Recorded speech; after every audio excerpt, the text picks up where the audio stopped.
Для тех, кто хочет изучать казахский язык, я добавил встроенный переводчик. Допустим, я пишу «Привет».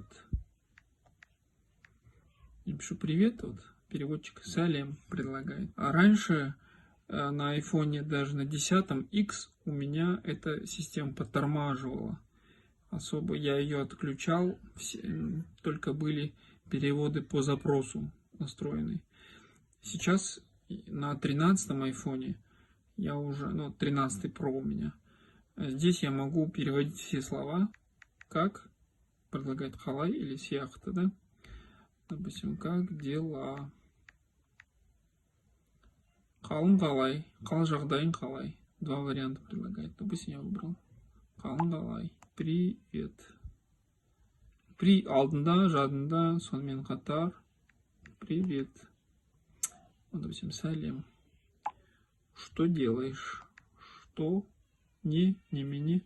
Что делаешь? Он переводит по одному, по два слова. Не Стив Жаттерсон.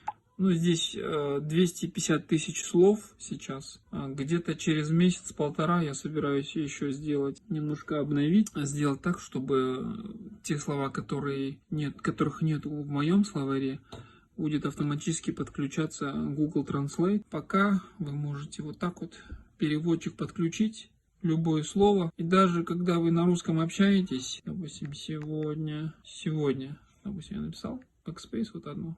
Бүгін, сегодня вечером, допустим, слово. Вечером, бүгін кешке.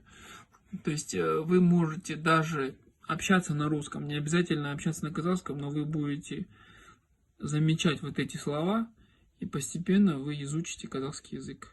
Так что скачивайте мое приложение и учите казахский язык. Приложение называется Казах Keyboard DMS KZ в App Store.